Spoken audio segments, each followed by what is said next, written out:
Abramos a palavra deste rei em João, Evangelho, capítulo 8. Dando sequência nesse capítulo, dessa vez dos versos 12 ao 20. João 8, verso 12 ao 20. Graças ao Senhor por nos fazer retornar à sua casa. Graças ao Senhor por nos dar o privilégio de cultuarmos mais uma vez ao seu santo nome neste dia. É óbvio que há esforço e cansaço envolvido, mas este é o bom cansaço, aonde as pernas vão, onde o coração já chegou antes, e que o Senhor Deus então possa nos abençoar, edificar e renovar as nossas forças. João capítulo 8, verso 12 ao 20, assim diz o nosso Deus. De novo lhes falava Jesus, dizendo: Eu sou a luz do mundo. Quem me segue não andará nas trevas, pelo contrário, terá a luz da vida. Então lhe objetaram os fariseus: Tu dás testemunho de ti mesmo, logo o teu testemunho não é verdadeiro. Respondeu Jesus e disse-lhes: Posto que eu testifico de mim mesmo, o meu testemunho é verdadeiro, porque sei de onde vim e para onde vou. Mas vós não sabeis de onde venho, nem para onde vou. Vós julgais segundo a carne, e eu a ninguém julgo. Se eu julgo, o meu juízo é verdadeiro, porque não sou eu só, porém eu e aquele que me enviou. Também na vossa lei está escrito que o testemunho de duas pessoas é verdadeiro. Eu testifico de mim mesmo, e o Pai que me enviou também testifica de mim. Então lhes perguntaram: Onde está teu Pai? Respondeu Jesus: Não me conheceis a mim nem a meu Pai. Se conhecesseis a mim, também conheceríeis a meu Pai. Proferiu ele estas palavras no lugar do gasofilácio, quando ensinava no templo. E ninguém o prendeu, porque não era ainda chegada a sua hora. Amém. Vamos orar. Senhor dos senhores, luz do mundo, Deus que ilumina toda a nossa existência, aqui estamos mais uma vez diante do Senhor e diante da tua santa palavra. Os mesmos que pela manhã se apresentaram diante de ti, suplicando para que os seus entendimentos fossem iluminados pelo Senhor, que é a luz de luz. E assim mais uma vez, Pai, renovamos a nossa súplica. Dá-nos a tua graça e que as palavras do nosso Rei, que diretamente referem a Ele nessa noite, possam aquecer os nossos corações e ensinar-nos quão maravilhoso é pertencer ao Senhor, este que não poupou sua própria vida, antes a entregou voluntariamente, para que nós pudéssemos ter comunhão contigo. Obrigado, Deus, por essa dádiva. Nos ensina nessa noite. Nós pedimos isso em nome de Jesus. Amém. Mais um embate. Os adversários do nosso Senhor, de fato, não dão trégua. Eles não descansam. Como uma réplica do próprio movimento desde a queda, capitaneado pelos inimigos ou pelo inimigo das nossas almas. Satanás, como aquele que incorpora ou personifica de fato o inimigo dos inimigos, é este que instila os seus filhos, instiga a sua própria semente, para que se volte sempre e cada vez mais, sem trégua, sem descanso, contra a luz. Satanás sabe que os seus dias são contados. Satanás sabe que ele luta uma batalha já vencida pelo próprio rei.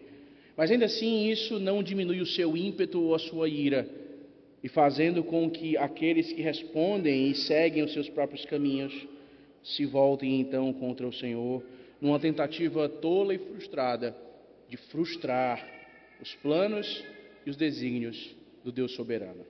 Ora, é isso que acontece aqui mais uma vez.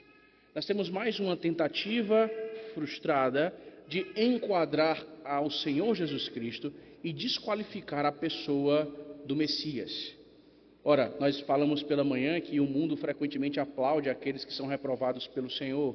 Perceba que o princípio se repete aqui. Afinal, nós temos homens, como temos conhecido a respeito, que são os detentores de todo o prestígio em relação a guardiões e intérpretes da própria lei, se voltando contra aquele que é o próprio Verbo encarnado. A ironia das ironias. João nos tem dado muitas aqui, e o que nós temos aqui, mais uma vez, são mais ironias para a coleção. Ora, o que aprendemos essa noite, irmãos, é que Cristo, a luz do mundo, se apresenta e é confirmado nada mais, nada menos pelo próprio Pai, como único Salvador, como único mediador, como único capaz de fato de resgatar o povo de Deus para si. Portanto, aquele para quem os fariseus deveriam olhar, aqueles para quem os escribas, saduceus e todos os outros deveriam se curvar, como quem diz, ou como quem dizem: veja, ele chegou, as profecias que apontavam para ele se concretizaram, na verdade são ofuscadas pela luz e diante de seus olhos. É assim, meus irmãos, que João nos mostra esses versos em seu desenrolar. Perceba que no verso 12, o que nós temos logo de cara é Cristo como sendo essa luz que se apresenta ao mundo. Veja, o verso 12 é como que a base, o alicerce a partir do qual todos os outros versos vão se desenrolar. E o que esse verso 12 nos fala? Ele diz: de novo lhes falava Jesus dizendo: eu sou a luz do mundo. Quem me segue não andará nas trevas, pelo contrário, terá a luz da vida. Veja, de novo, ao que João se refere aqui, não apenas uma nova ocasião onde há um novo embate contra os seus inimigos tradicionais. De novo aqui, refere-se João ao contexto imediato do fim da festa dos tabernáculos. Vocês lembram? Nós expusemos nos domingos anteriores com respeito ao que acontecia na festa dos tabernáculos, aquela semana ordenada pelo próprio Senhor desde o Antigo Testamento, para que o seu povo afluísse a Jerusalém, para que passasse então dias ou uma semana especificamente vivendo em tendas, como recordação daquilo que o próprio Senhor Deus havia feito com o seu povo no deserto. Nós vimos por ocasião de um desses dias que havia uma cerimônia, um rito introduzido não pelo Senhor, mas pelos homens. Num dado momento, havia uma cerimônia das águas, onde o sacerdote ia cedo pela manhã até uma fonte específica, o povo afluía atrás dele, ele recolhia a água dessa fonte de água viva ou corrente, voltava para o templo, derramava sobre o altar, e assim então a cerimônia, o rito das águas era feito. Uma adição àquilo que o Senhor Deus havia ordenado para esses dias. Nesta ocasião, Cristo havia afirmado o que a plenos pulmões? Eu sou, de fato, a água verdadeira, ou a água que descedenta, a água que dá a vida. Eu sou a fonte. A água que vocês têm essa expectativa derramando sobre o altar, aponta para mim. E nós vimos, não é que Cristo compactue com a adição de um rito não ordenado por ele, mas dentro do contexto ele diz: vejam como vocês são cegos, como são tolos. Eu sou a água, ou eu possuo a água, porque de mim procede o próprio Espírito, que é quem regenerará e purificará o meu povo. Portanto, de novo, tem a ver com algo semelhante aqui, porque o que está acontecendo é mais uma cerimônia agora acontecendo após o fim da festa, e é exatamente a cerimônia das lâmpadas. Por isso a ideia: Cristo, eu sou a luz do mundo. Veja, por que ele diz isso? Isso não está acontecendo do nada. Havia um contexto específico. E que contexto era esse? Aquilo que conhecia-se por cerimônia das lâmpadas. Candelabros gigantes, por volta de 20 a 25 metros, eram pendurados em lugar de Jerusalém, ou no templo em Jerusalém, numa parte deles, e eles iluminavam a própria cidade ou parte dela. E isso tinha a ver com um resgate da lembrança da coluna de fogo no deserto. Vocês lembram? Durante a noite havia uma coluna de fogo que iluminava o caminho e guardava o próprio povo de Deus na marcha no meio do Sinai. A ideia aqui é rememorar esses dias. É dizer: veja, nós temos expectativa que essa luz um dia voltará a iluminar o mundo. Deus novamente um dia voltará a renovar o seu favor. Essa luz haverá de iluminar o mundo novamente. É nesse contexto que o Senhor Jesus irrompe e diz: eu sou a luz do mundo. Agora veja, a declaração não é simplesmente afirmar o que já é importante, que ele é aquilo que a expectativa em relação à cerimônia aponta. A ideia aqui é maior do que isso. A construção "eu sou a luz do mundo" precede ou é precedida exatamente por essa afirmação "eu sou". A ideia aqui é o próprio Cristo demonstrando em sua palavra ou em sua frase, aquele Deus que havia falado no Sinai: "Eu sou, Yahvé, é o mesmo Deus que está diante de vocês. Eu sou a luz do mundo". Aquele que vocês ouviram falar no Sinai está aqui falando exatamente a vocês, está aqui diante de vocês. Agora perceba, veja, Cristo, em sua afirmação a respeito de si mesmo, não se coloca como sendo mais uma opção entre tantas. O artigo nos ajuda a perceber a ênfase de Cristo com respeito à sua obra e pessoa. Ele não diz "eu sou uma", ele diz "eu sou a luz", literalmente, não mais uma opção entre tantas, não mais uma via entre tantas alternativas, mas eu sou a opção, a única via de fato. Eu sou a luz. Ora, a luz aqui no contexto de João, como você já tinha ouvido falar, tem a ver com implicações que apontam para a própria revelação. Cristo se dá a conhecer e por meio dele o próprio Pai é conhecido. Tem a ver com a própria ideia de salvação. Veja, a luz aponta exatamente para o próprio Cordeiro, para o Redentor, para o mediador do pacto. Agora perceba a universalidade ou o alcance dessa luz. Ele diz: "Eu sou a luz do mundo". Ele não é apenas a luz de Jerusalém, da Galiléia, de Belém, da Judéia, de Israel. Ele é a luz de todo o cosmos. Significa dizer que é apenas por meio dele, a própria luz, que nós podemos ver a luz. O salmista diz, não é? "Na tua luz vemos a luz". Ora, em outras palavras, Cristo está afirmando a respeito de si como sendo o indispensável, como sendo aquele que não pode ser deixado de lado, como sendo alguém que não pode ser desconsiderado, sob pena de não enxergarmos o que deveríamos enxergar. E é exatamente isso que acontece com o homem caído.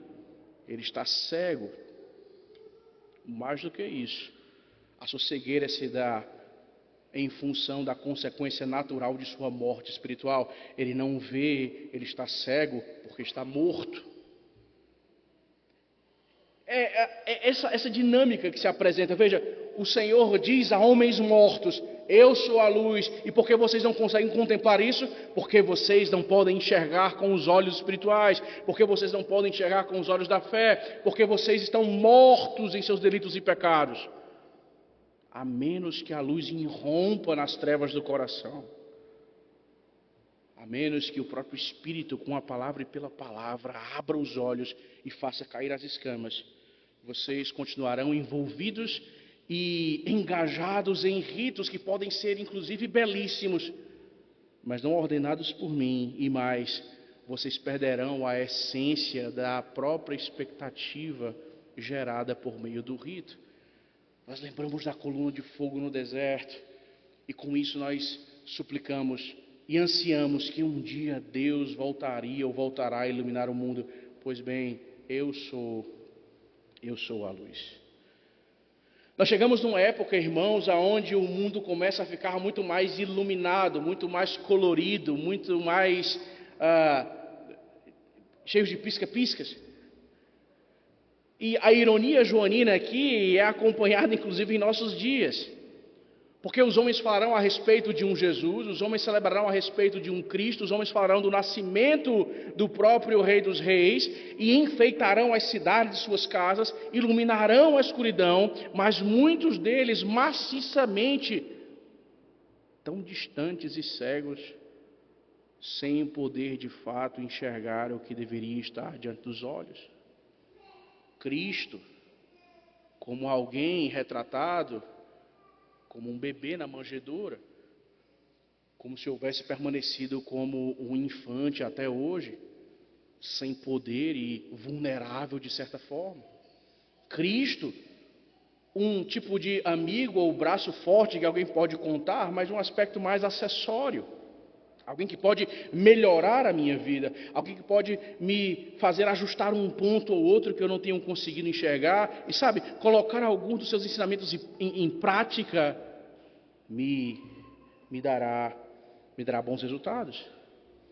Cristo, aquele que pode, em relação a algumas ideias que aparentemente fluem dele, segundo me ensinam, aplacar minha própria consciência, ou de certa forma me deixar um pouco mais entorpecido em relação às culpas que a minha consciência acusa, em relação à necessidade gritante que eu possuo de submissão ou de rendição aos pés do Senhor dos Senhores. O mundo talvez não conhecerá uma época onde as cidades e as casas ficam mais iluminadas sob o pretexto de lembrar do próprio Cristo, a luz, a partir do seu nascimento que irrompe na escuridão. Mas o mundo não poderia passar uma época em 12 meses mais cego e mais afastado do Cristo ao qual dizem desejar contemplar. É o que acontece aqui. Eu sou a luz do mundo. E o que ele diz a partir disso? Veja, quem me segue não andará nas trevas, pelo contrário, terá a luz da vida. Veja que Cristo aponta em suas palavras para uma relação próxima, para uma relação íntima. Ele não diz aqueles que contemplam a luz supostamente a partir de uma distância específica. Não, a ideia aqui aponta para discipulado, seguir passo a passo aqueles que palmilham os caminhos do próprio Cristo, do próprio Mestre. Me segue aqui tem uma conotação discipular. E isso é o que destoa da compreensão de muitos, meus irmãos, porque Cristo é, nesses dias, sobretudo de fim de ano, retratado a partir de uma certa admiração religiosa, mas não de natureza discipular. Ele é o melhor mestre que já existiu. Não há dúvidas, os maiores especialistas, mesmo que não sejam crentes, admitem que, de fato, há um Jesus histórico, ele realmente pisou nessa terra. Há evidências claras de sua passagem por aqui. Um grande líder, um grande sábio, um grande homem. A admiração que cessa quando os ouvidos se deparam com as exigências desse grande mestre. Porque esse mestre dirá, em primeiro lugar, você está morto e nada pode fazer por si. Renda-se e experimente graça e misericórdia. Em outras palavras, você não presta, você não é capaz como acha que é, você não é suficiente. Nada que humilhe mais o homem altivo e cheio de si. Desde Gênesis 3,15. O Senhor dirá, veja, os seus esforços são parcos e as suas melhores obras são apenas pecados espetaculares. Não há nada que você possa fazer para me impressionar. O mundo, o universo criado por mim não foi trazido à existência por causa do seu valor. Eu governo, eu sou o rei, você é meu súdito. Ora, as injunções desse Senhor, quando iniciadas em serem levadas em consideração pelos ouvidos surdos, provocam ruídos. Portanto, a luz, nessa época, sobretudo, é admirada a partir de uma certa distância. Esteticamente, eu consigo ter contato com a luz. No seio familiar e no ambiente de paz e concórdia entre todos os homens, é útil falar sobre a luz.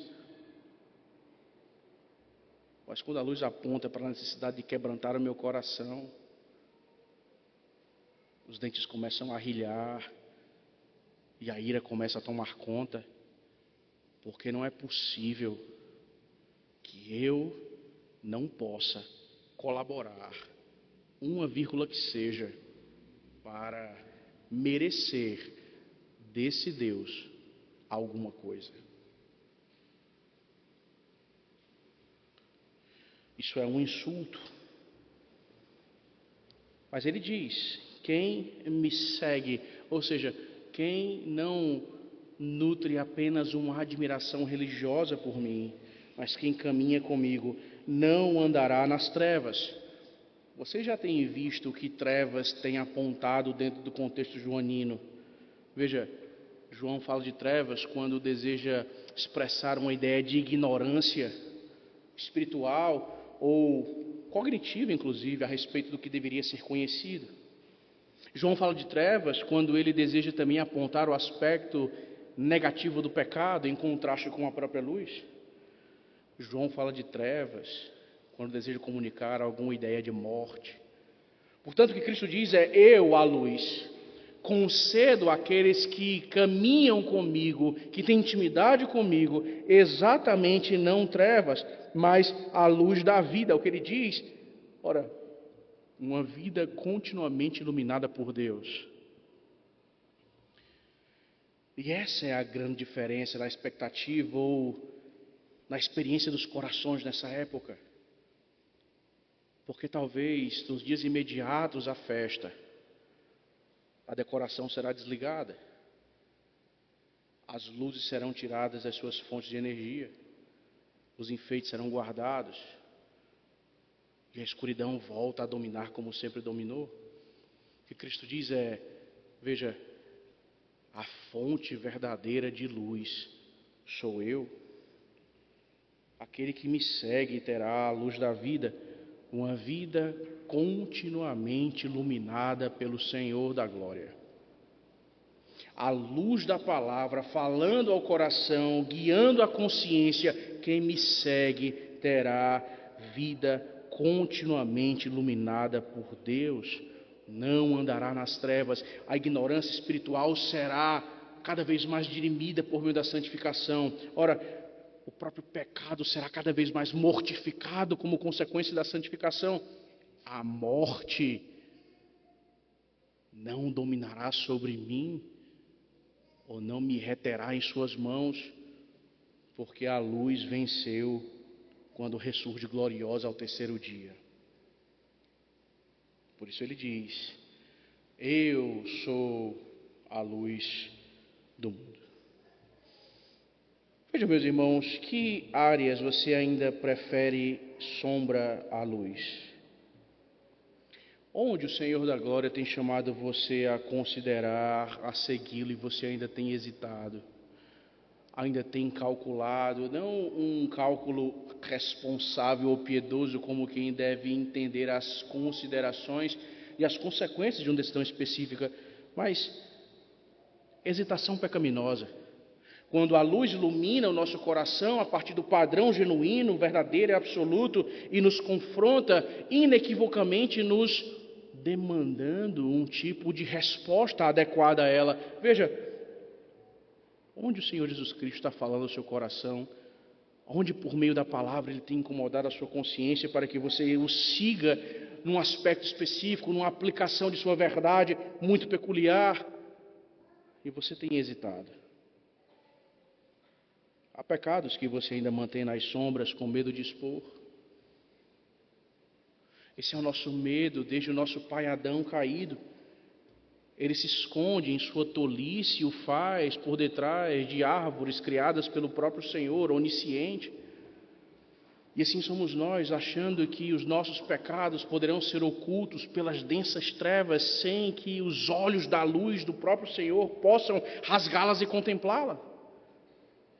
O caminho para o tratamento dos nossos pecados não é escondê-los em mais camadas sobre camadas de trevas, mas é trazê-los à luz pela graça do Senhor, confiando que em sua benevolência, em sua benignidade, em sua graça, Ele nos tratará com misericórdia e restaurará nossa alma.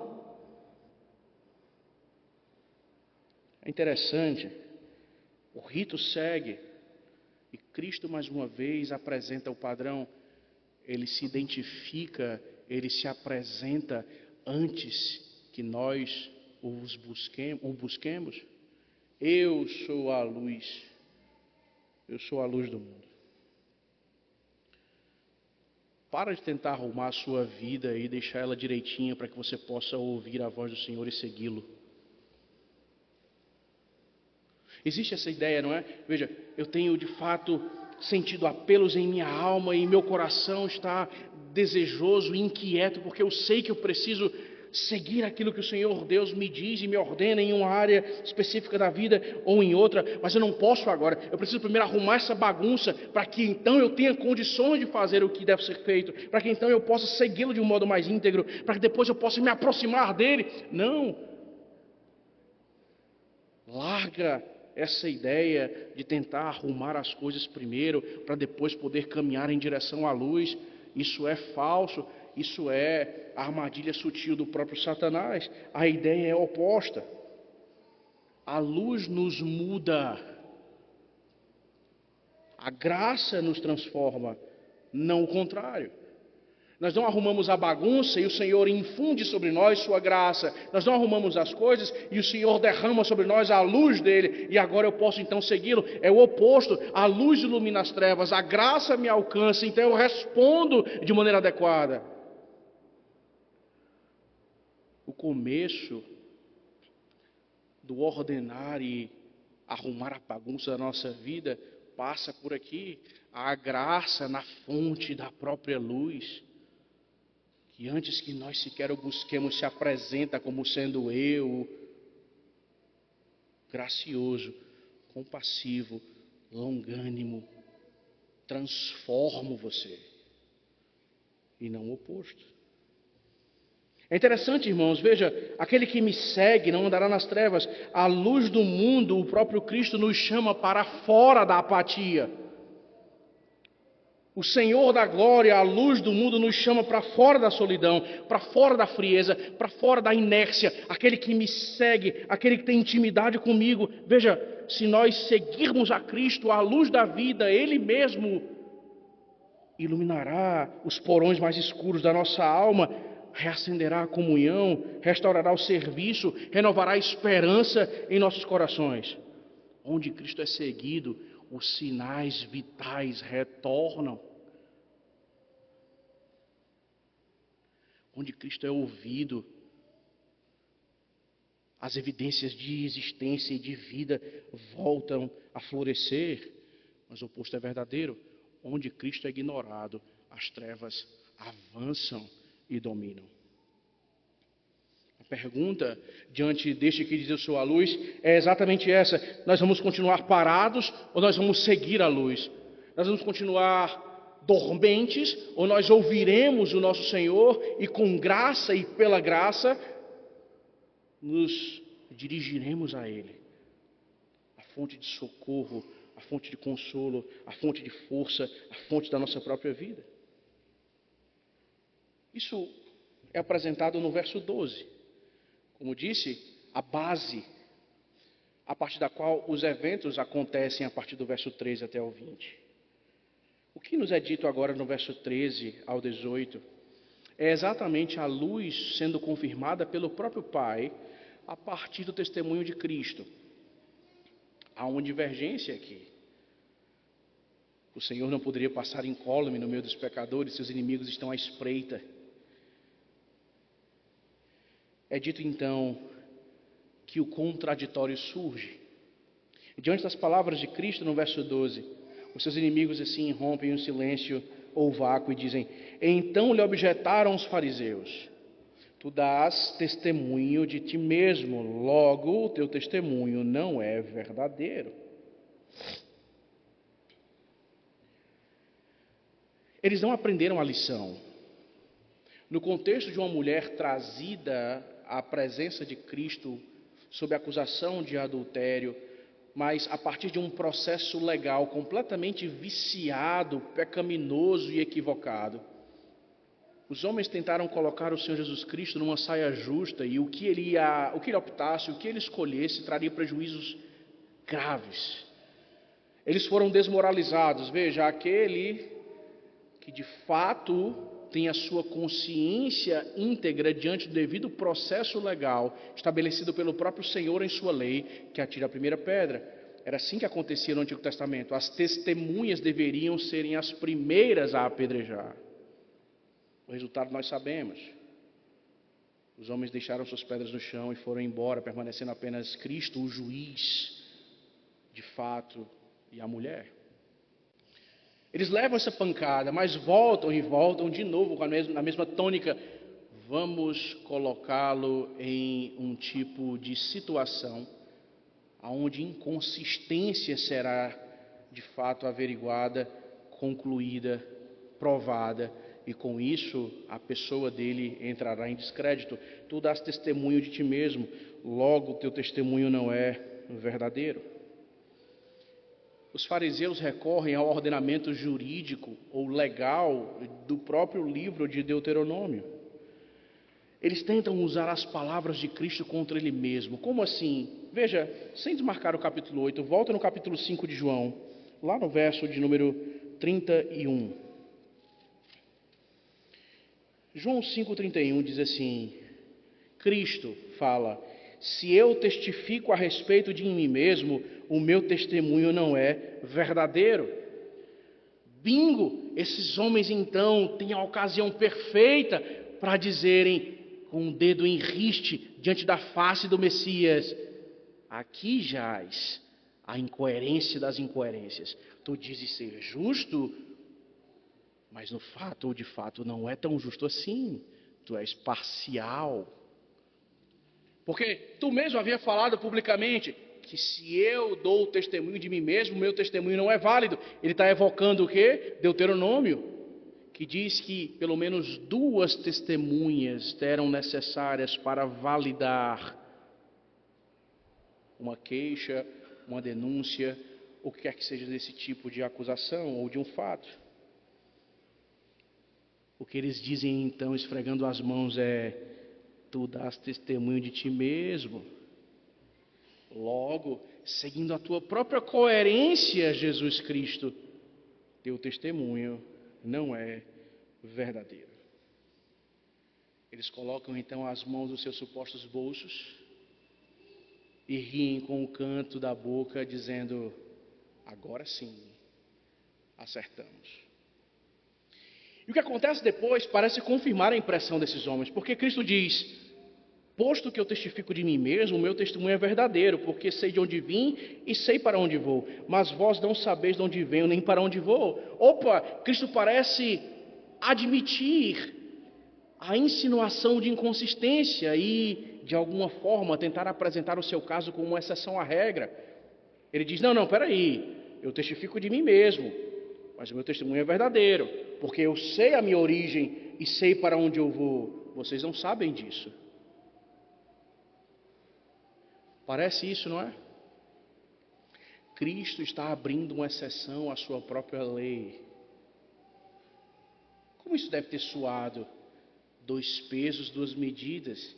Ele diz ser íntegro, ele diz ser a própria verdade, ele acaba de declarar ser a luz do mundo, mas a luz do mundo parece não resistir ao exame mais simples da lógica ou da coerência. Ele mesmo havia dito que se ele desse testemunho sobre ele mesmo, isso deveria não ser levado em consideração. Agora ele diz que o testemunho que ele dá sobre ele mesmo é válido, só porque ele sabe da origem dele, para onde ele vai. Grande coisa! Nós também sabemos a origem dele, supostamente. Mas acompanhemos as palavras do nosso Senhor e vejamos até onde elas vão guiar o nosso entendimento. Primeiro ele diz: o meu testemunho é válido porque eu conheço a minha origem e aonde irei, vocês não conhecem. Agora Cristo passa a acusar o julgamento dos seus algozes como sendo um julgamento superficial. Veja: vós julgais segundo a carne, e eu a ninguém julgo. Opa! Algumas questões precisam ser colocadas aqui para um entendimento claro do povo do Senhor. Veja, Cristo disse: eu a ninguém julgo. Alguns vão deduzir de maneira apressada que o julgamento, qualquer que seja ele, é algo impiedoso. Cristo mesmo, quem tem o direito de fazê-lo, diz: eu não julgo a ninguém. Portanto, quem é você para me julgar? Ou quem é você para julgar o servo alheio? Cada um caminhe como a sua própria consciência assim permite. Mas não se trata disso, irmãos. Veja, há um contexto específico: vós julgais segundo a carne, ou seja, o meu julgamento não é como o de vocês. Eu não julgo segundo critérios humanos. Eu a ninguém julgo.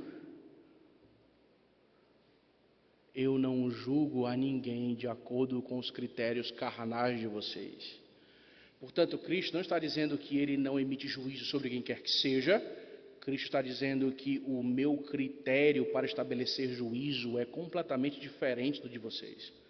Vocês julgam como homens segundo a carne. Eu não julgo a partir dessas premissas. Lembra?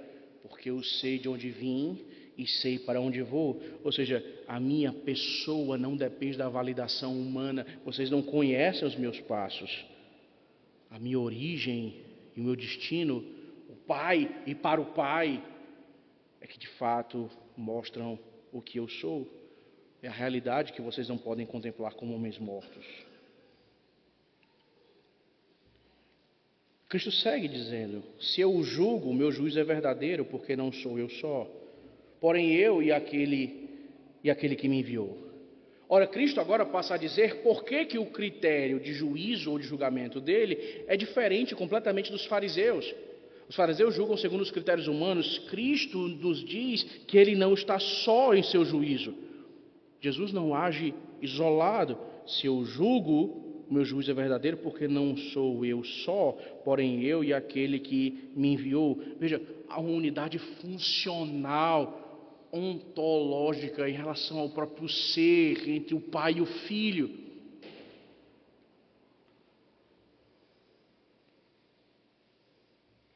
Por isso que quando ele julga, o seu juízo é inapelável. Por isso, quando ele estabelece a sua sentença ou interpreta um fato, isso é infalivelmente verdadeiro. Portanto, esse é o movimento. Cristo parece dizer: não, veja, no meu caso é uma exceção à regra. Eu sei de onde eu venho e para onde vou. Eu vim do Pai e irei para Ele. Vocês não conhecem isso. Portanto, eu estou acima de vocês. De fato, o Senhor está acima deles. Mas Ele não está aqui cavando uma exceção à própria regra como alguém parcial. Veja, Ele diz exatamente que o seu caso cumpre perfeitamente as exigências da lei. Veja o verso 17. Também na vossa lei, ele evoca a mesma antiga aliança de Deuteronômio. Está escrito que o testemunho de duas pessoas é verdadeiro. Eu testifico de mim mesmo, e o Pai que me enviou também testifica de mim. Veja, essa é a resposta magistral de Cristo. O que começou com uma aparente exceção à regra, na verdade conduziu aqueles homens para que eles se encontrassem em um beco sem saída, encurralados pelo próprio Rei dos Reis. Veja, duas testemunhas, ok. O meu caso contempla a própria exigência da lei. Eu testifico de mim mesmo, e o Pai que me enviou também testifica de mim. Cristo não está pressupondo uma exceção à regra. Cristo está nos mostrando e mostrando àqueles homens que a sua situação se adequa perfeitamente à regra. Eu possuo o duplo testemunho exigido pela lei. Eu falo a meu respeito e o Pai testifica de mim. Por que isso é importante, irmãos? Porque, veja, há uma compreensão ética que, se mal interpretada, nos leva a caminhos que são complicados. Como, por exemplo, ideias que vão argumentar que você, em um momento ou em outro, vai se encontrar numa situação onde você vai precisar escolher qual mandamento quebrar. Há um conflito entre exigências da própria lei de Deus e você vai ter que escolher dos males o menor. Esse não é o espírito da lei de Deus e tampouco reflete a perfeição do legislador. Cristo não cava uma exceção à lei. Ele diz: ela é reta, ela é perfeita, porque a fonte dela é reta e perfeita. Eu, o legislador. Meus irmãos, se é verdade que os fariseus são encurralados aqui em seu juízo carnal, ou seja, critérios meramente superficiais e humanos, nós, enquanto igreja, precisamos acautelar disso. Veja, nós precisamos exercitar em nossos corações a vigilância adequada para que nós possamos rejeitar, julgar como os fariseus julgavam. por aparência, por tradição, por preconceito, por conveniência, por medo, por orgulho. Veja, uma igreja que julga, que estabelece juízos de valores segundo a carne, sempre enxergará trevas, mesmo quando a verdade de Deus ilumina todo o cenário. Porque ela estará comprometida desde o ponto de partida com o seu próprio interesse do coração. Esse interesse é escuso, esse interesse é escuro, esse interesse é conveniente. Muito cuidado. Se nós precisamos pedir graça a Deus para que as sentinelas em nossos corações não incorram no juízo segundo os fariseus assim julgavam, nós também precisamos pedir graça ao Senhor Deus para recuperarmos a visão adequada, ou seja, não olharmos como o mundo olha, não contemplar como o mundo contempla. Nós precisamos pedir graça ao Senhor para que nós vejamos a igreja como Cristo vê a igreja. Óbvio, esse tipo de visão ou conhecimento ou percepção não será perfeita como perfeita é a própria visão do Pai. Esse não é o ponto. Mas o ponto é, às vezes o nosso olhar contempla mais o desânimo e a dificuldade do que a glória de Cristo exibida no meio do seu corpo, ou em meio ao seu corpo. Às vezes as nossas crises, situações desanimadoras pesam tanto sobre o nosso coração e marcam o tom do nosso olhar que nós não conseguimos enxergar nada além disso. Como se estivéssemos em um tipo de projeto falido, destinado ao fracasso, ao mesmo tempo que dizemos que as portas do inferno não prevalecerão sobre a igreja do Senhor.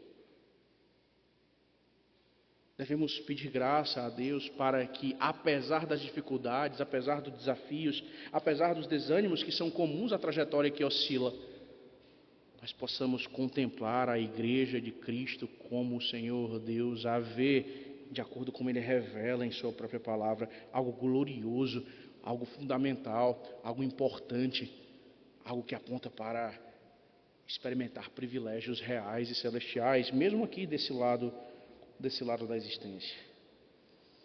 Quando essa é a nossa ótica, irmãos, tudo parece ser difícil. Nós tendemos a ver os nossos irmãos não como pessoas que trabalham ou que podem servir em potencial, mas como pesos a serem carregados.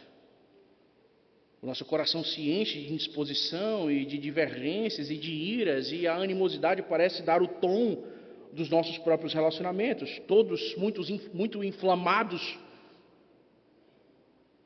todos como que potenciais bombas relógio, esperando apenas o momento certo, programado para poder explodir ou extravasar.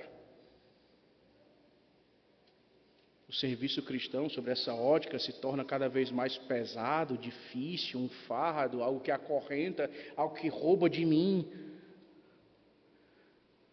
Uma carga pesada que eu tinha mais forças para levar quando era mais novo, mas agora não, o tempo passa e só eu tenho feito isso, e veja, é difícil. E nós não negamos que o isolamento, a falta de ajuda, de fato tem o seu peso e cobra o seu valor e a sua consequência. Mas percebe, o ponto é, quando o nosso juízo ou interpretação é semelhante à dos fariseus e não enxergamos como o próprio Deus vê a igreja, o serviço passa a ser encarado apenas como um fardo e uma carga e não como um privilégio. Isso faz toda a diferença. Ver tempos de crise com essas lentes pode conduzir à morte. Por isso, segundo o que a própria palavra nos mostra sobre o que é a igreja, tempos de crise devem ser vistos como campos férteis para a devida restauração, para a devida e necessária reconstrução, para o desejo de se engajar e assumir as fileiras, de servir ao Senhor dentro e fora do ajuntamento solene, dentro e fora da própria igreja local, enfim. Lembrem de protótipos dessa mesma história, desse mesmo enredo, se desenrolando ao longo de toda a revelação progressiva. Lembrem de Neemias, lembrem de Esdras. Muros arrasados, tudo destruído, e aqueles homens, impelidos pelo próprio Espírito do Senhor, se envolvem na reconstrução daquilo que aos olhos de todos era impossível. Tempos difíceis são situações férteis para que o renovo, a restauração, a transformação, de fato, surja. Esse é o Cristo que nos mostra: vocês não sabem de onde venho, nem para onde vou. Em outras palavras, ele não depende da validação humana para dar um passo sequer. É como se ele dissesse: veja, os seus critérios ou avaliação ao meu respeito não mudam 1 milímetro que seja daquilo que de fato, quem sou eu. Cristo não diz isso com um tom arrogante. Nós podemos até dizer isso arrogantemente, e portanto de um modo errado. Cristo nunca. Cristo, ao falar isso, ele está dizendo a verdade tal qual ela é, e nos mostrando a verdade. O seu amor é comunicado, porque a menos que nós contemplemos a verdade como ela é, nós não conseguiremos achar um palmo que seja diante do nosso próprio nariz. Assim também nós, irmãos. A igreja, seja no aspecto corporativo, seja num tipo de perspectiva mais individual, precisamos abandonar a dependência da validação humana. Isso às vezes morde os nossos calcanhares. Veja, pare de medir a sua vida espiritual pela chamada vida espiritual dos outros. Pare de medir a sua própria jornada pela opinião pura, seca e simples dos outros. Eu não digo que essas coisas não podem servir a nós como balizas ou coisas úteis para avaliar nossa própria caminhada ao serviço. Não é esse o ponto. Eu me refiro àqueles que fazem seus corações reféns da validação humana e vivem sempre numa eterna comparação. E o duplo perigo se insere aí, porque nós, sagazes como somos, frequentemente escolhemos pessoas aos nossos olhos piores do que nós para estabelecer a régua comparativa. Portanto, mesmo que eu considere as minhas próprias mazelas num aspecto, eu ainda estou melhor do que o objeto utilizado para comparação a meu respeito.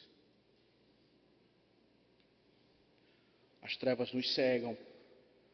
Por isso que nós precisamos ouvir aquele que diz: eu sou a luz, quem me segue não andará nas trevas, mas terá a sua vida continuamente iluminada por Deus.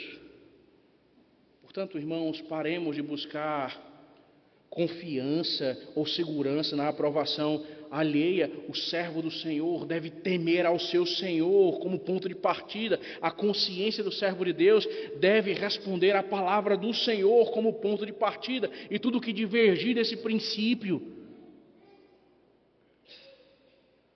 deve ser descartado. Piedosamente, amorosamente, pacientemente, longanimamente, sabiamente, mas descartado.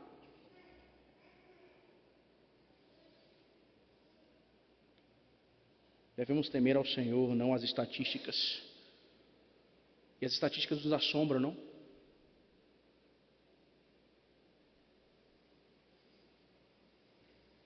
Quantos folhetos entregamos evangelísticos esse ano? Quantas almas nós ganhamos para Jesus nesses meses de 2025? Quantas literaturas nós distribuímos nas ruas? Quantas cestas básicas nós entregamos? Quantas reuniões nós fizemos? As estatísticas nos assustam, não é? Se elas são achadas, no fim das contas, insuficientes. Eu não digo que as estatísticas não tenham seu valor, óbvio, elas são um indicativo que nos ajudam a discernir aspectos do todo. Tranquilo quanto a isso. Mas você consegue perceber que talvez a nossa vida tenha girado em torno pura e simplesmente de estatísticas, a tal ponto que, se essas estatísticas forem colocadas para cima como um reflexo daquilo que de fato acontece ou aconteceu, a despeito de problemas que estejam no subsolo, tudo está bem, porque as estatísticas batem.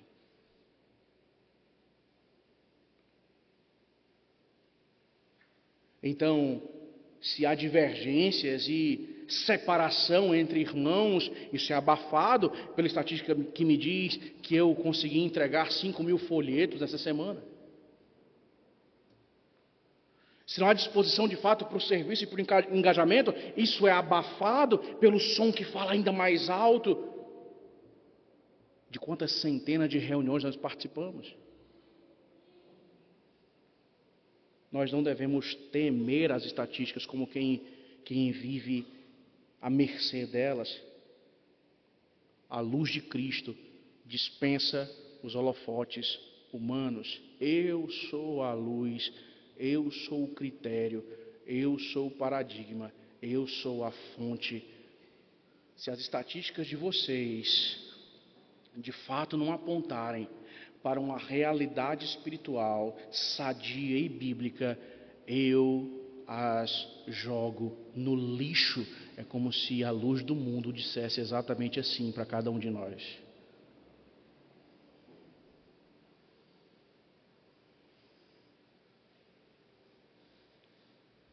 Por fim, meus irmãos, os versos 19 e 20 nos mostram a resposta dos perdedores, mas como o vencedor sempre sai como um herói e por cima. Então lhes perguntaram: onde está teu pai? Respondeu Jesus: não me conheceis a mim nem a meu pai. Se conhecesseis a mim, também conhecerias a meu pai. Proferiu ele essas palavras no lugar do gasofilácio, quando ensinava no templo, e ninguém o prendeu, porque não era ainda chegada a sua hora. Ora, eu dou testemunho de mim, e o Pai dá testemunho a meu respeito. O que os homens dizem é: onde é que está teu pai? Ouça comigo, essa não é uma indagação sincera e legítima de alguém que gostaríamos de conhecer o teu progenitor. Pelo contrário, essa é uma declaração cheia de sarcasmo, cheia de provocação, cheia de incredulidade, cheia de rejeição à própria revelação que Cristo havia dado mais uma vez de si mesmo. Teu pai? Onde é que está teu pai? É um delírio. Eu e o pai somos um. O pai testifica a meu respeito. Nós sabemos quem é teu pai. Onde é que está teu pai? Ele é Deus? E Deus, por acaso, se chama José? Onde é que está teu pai? Essa é a resposta dos perdedores obstinados. Eles não aceitam a derrota e não reconhecem a sua própria falência. Eles desejam de alguma forma espezinhar, cutucar, continuar a destilar o seu veneno. É como a serpente que, mesmo tendo a sua cabeça ferida, continua a tentar morder e abocanhar o calcanhar. Onde é que está teu pai? A língua ferina transparece aqui. A resposta de Cristo é: vocês deveriam conhecê-lo. Meu pai? Onde ele está? Quem são vocês? Fariseus? Doutores da lei? Escribas? Ok? Vocês guiam o povo? Vocês lideram o rito da cerimônia das luzes, supostamente servindo ao Pai. Onde está o meu Pai? Vocês não sabem? Vocês deveriam conhecê-lo. Cristo diz: vocês não me conhecem a mim nem a meu Pai. Se me conhecesseis a mim, também conhecerias ao meu Pai. Veja, o Filho é a revelação perfeita de Deus Pai.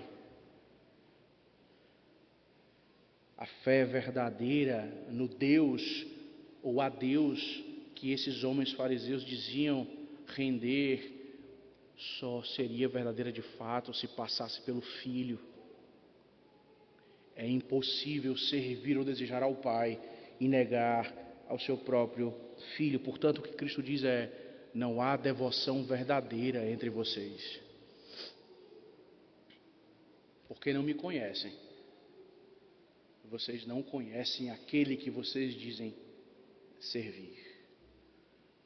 Veja o impacto disso. Ele diz aos escribas, cheios de si: vocês não conhecem a Deus, vocês ensinam sobre Deus, vocês falam sobre Deus, vocês se vestem de acordo com, supostamente, os requisitos desse Deus, vocês oficiam diante desse Deus, supostamente, mas vocês não o conhecem. E por que não conhecem? A evidência é clara: porque não conhecem a mim. É impossível chegar ao Pai sem passar pelo Filho. Veja como o catolicismo romano rouba isso, porque é dito que é impossível chegar ao Filho sem passar por sua mãe.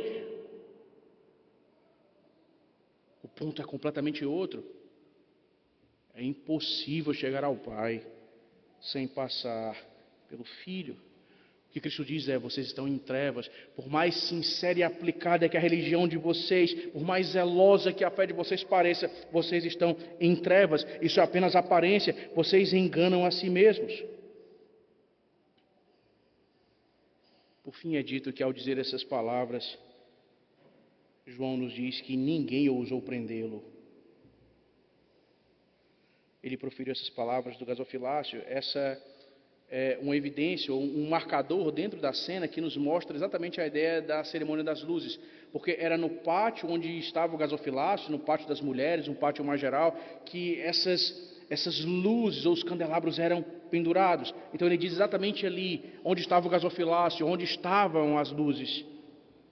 Ninguém o prendeu, porque não era chegada ainda a sua hora.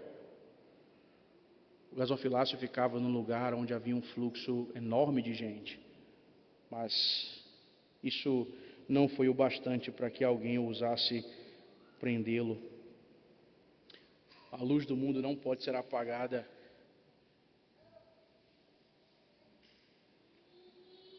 sem que os desígnios do Senhor apontem um tempo determinado. Ninguém ousou prendê-lo, porque não era chegada a sua hora. Vocês não conhecem a mim, nem conhecem o meu Pai. Vejam, irmãos, esses homens estavam no templo. Eles eram os doutores da lei. O que Cristo diz é perfeitamente possível estar no templo e não conhecer o Pai.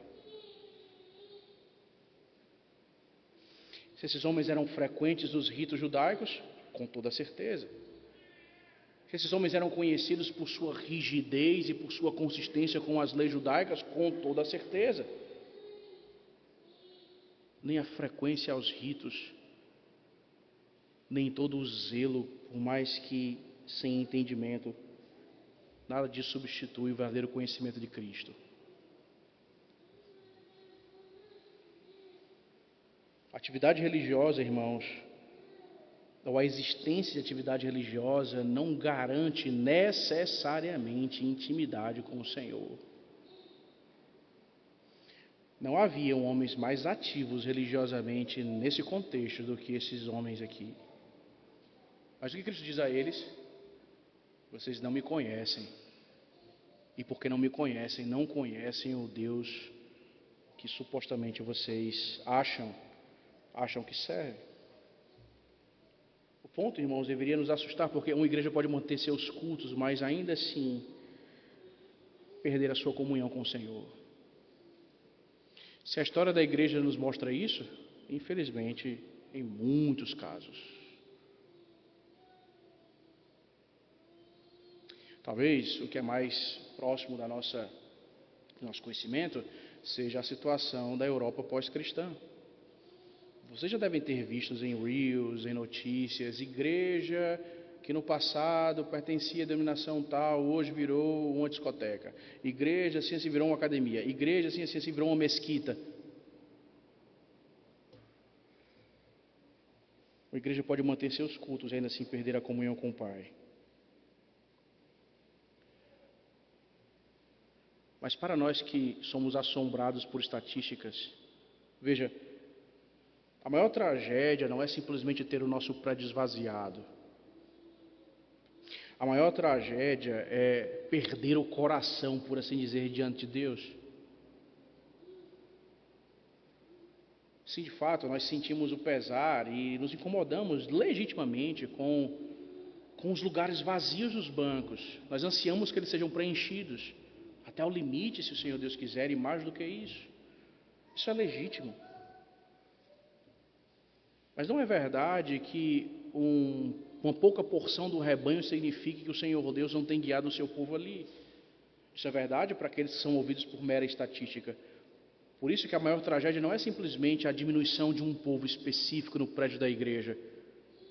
A maior tragédia é quando o coração da igreja, por assim dizer, se dispersa e vai para longe do Senhor.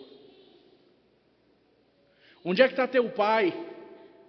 Vejam, irmãos, esse ponto nos ajuda a perceber algo sutil, mas devastador. Porque todo afastamento e o mergulhar nas trevas, a rejeição de Cristo e de sua verdade, começam sutilmente a partir da indiferença. Sabe, eu meio que dou de ombros para isso. A negligência não nasce da noite para o dia. Primeiro você vem e enxerga a indiferença. A indiferença conduz à frieza.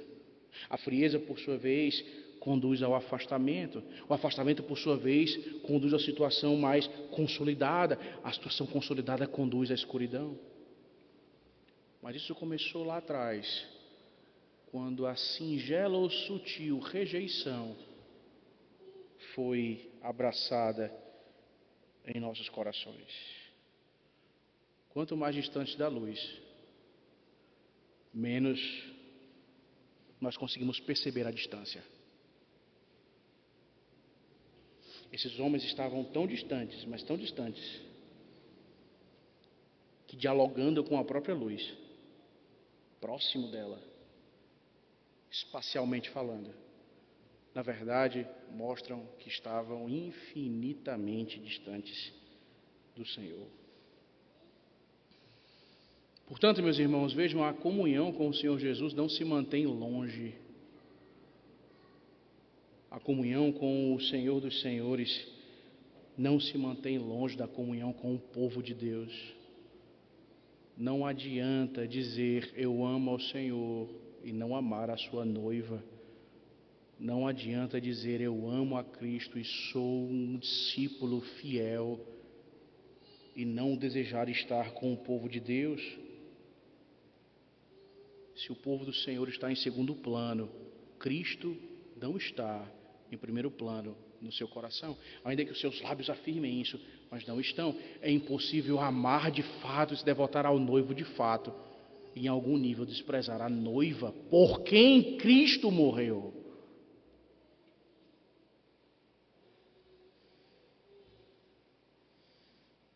Mas vejam, irmãos, ele nos diz, João, que mesmo no meio de mais uma vitória esmagadora contra os seus algozes, nesse momento ninguém o prende, porque há um aspecto chamado soberania que impera no texto aqui. E veja, a soberania do Senhor Deus deve alimentar e consolar nossos corações cansados e ansiosos. Ninguém levantou a mão ao Senhor porque ainda não era chegada a sua hora. Veja, a igreja não está nas mãos das circunstâncias, a igreja não está na mão do próprio tamanho, a igreja não está nas mãos dos números e expectativas, a igreja não está nas mãos dos rumores ou dificuldades, a igreja está nas mãos do Deus soberano, seu cabeça e seu rei. Por isso, meus irmãos, nós não devemos viver temendo o futuro da igreja, sendo consumidos por isso neste aspecto, como quem vive angustiados com um peso de expectativas irreais, ou de estatísticas irreais, de números e rumores. O nosso passo, a nossa marcha aqui, não deve ser estabelecida a partir da paralisia mediante a comparação com outras igrejas. Lá é melhor, lá os serviços acontecem, lá o povo é mais engajado, lá tudo funciona bem, tudo parece ser redondinho no seu lugar, lá eles são vibrantes, lá os bancos estão completamente cheios. Estamos condenados e fadados ao fracasso e ao fechar as portas. Mais importante do que onde é que nós estaremos daqui a 3 anos, pastor? Mais importante do que isso é, estamos seguindo a luz hoje? Estamos ouvindo a voz do Redentor hoje? O som das palavras do cabeça do povo, o Rei dos Reis, que ecoam entre nós, ganham os nossos corações e falam a nossa alma e nos inclinam na direção dele, quebram as nossas fortalezas, enchem o nosso coração com afeições cada vez mais profundas pelo Senhor e, portanto, nós desejamos segui-lo e viver para a glória dele, mais do que como é que estaremos daqui a tanto tempo, pastor. Nos interessa saber, e hoje temos seguido a luz e ouvido o que ela diz. Cristo, a luz do mundo, meus irmãos, se apresenta e é confirmado pelo próprio Pai como sendo o Salvador. Que alegria saber que o nosso Rei não é um Senhor de exceções às regras que Ele mesmo cria, um Deus tão parecido com os homens, mas em sua glória nos revela a sua perfeição e a sua majestade. Porque foi esse Deus glorioso que, ainda que assumindo a nossa própria natureza, foi ao Calvário por nós. E em sua perfeição e glória, em sua majestade, nos remiu.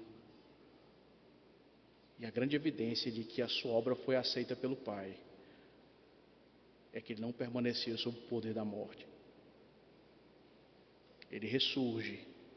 E a declaração para todo mundo que ecoa no universo é: a graça existe, porque a justiça foi satisfeita.